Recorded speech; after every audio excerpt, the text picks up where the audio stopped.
Hi friends, welcome to my channel. ఇక యామిని తన కుట్ర ప్రకారంగా అయితే రౌడీలను పురమాయించి అయితే పంపుతుంది. ఇక మరో పక్కన శ్రావ్య అయితే గుడికి వెళ్ళడానికి బయలుదేరుతూ ఉంటుంది. ఇక అప్పుడే రౌడీలు శ్రావ్యని కిడ్నాప్ చేస్తారు.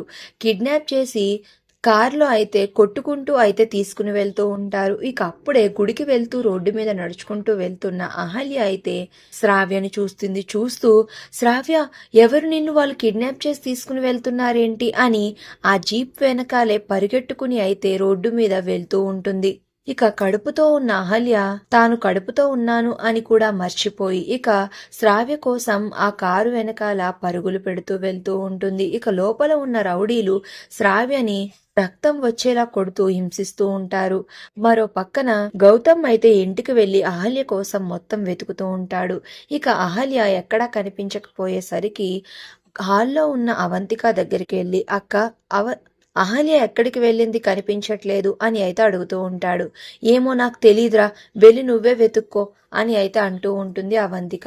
అక్క, పాత గొడవలు మనసులో పెట్టుకుని మాట్లాడకక్క, దయచేసి అహల్య ఎక్కడికి వెళ్ళిందో చెప్పక్క, నాకు టెన్షన్ గా ఉంది, నీ కాళ్ళు పట్టుకుంటానక్క అని అవంతిక కాళ్ళు పట్టుకుని అయితే బ్రతిమలాడుతూ ఉంటాడు గౌతమ్. ఇక అప్పుడు అవంతిక పక్కనే ఉన్న గుడికి వెళ్ళినట్టుంది అని అయితే చెప్తుంది. ఇక వెంటనే కారులో అయితే గౌతమ్ అహల్య దగ్గరికి రావడానికి స్పీడ్ గా అయితే వస్తూ ఇక రిపోర్ట్స్ లో వచ్చిన విషయం గురించి అయితే గుర్తు చేసుకుని బాధపడుతూ ఉంటాడు. ఇక అహల్య ప్రెగ్నెన్సీ రిపోర్ట్ లో ఏముంటుందంటే తన కడుపులో ఉన్న బేబీ అయితే చాలా వీక్ గా ఉందని, తాను ఎక్కువ డిప్రెషన్ లోకి స్ట్రెస్ కి గురైతే తల్లి బిడ్డల్లో ఒకరే బతుకుతారని ఇక డాక్టర్ చెప్పిన మాటలను పదే పదే గౌతమ్ అయితే గుర్తు చేసుకుంటూ చాలా బాధపడుతూ ఉంటాడు.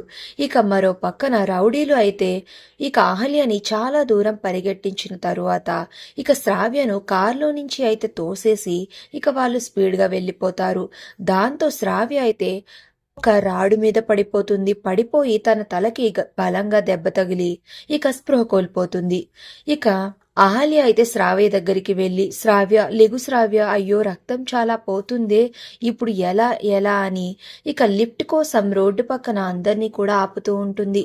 కానీ ఎవ్వరూ లిఫ్ట్ ఇవ్వకపోయేసరికి ఏం చెయ్యాలో తెలియక పక్కనే ఉన్న తోపుడు బండి మీద అతి కష్టం మీద శ్రావ్యని ఆ బండి మీద వేసి ఇక తొయ్యలేక ఆ బండిని తోసుకుంటూ శ్రావ్యని అయితే హాస్పిటల్కి తీసుకుని వెళ్తూ ఉంటుంది.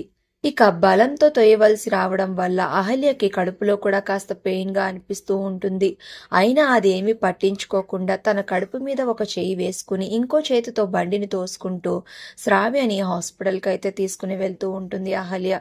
మరి ఇప్పుడు అహల్యకి తన బిడ్డకి ఏం జరగకుండా గౌతమ్ ఎలా కాపాడుకుంటాడు అనేది నెక్స్ట్ రివ్యూలో తెలుసుకుందాం. వీడియో నచ్చితే ప్లీజ్ సబ్స్క్రైబ్.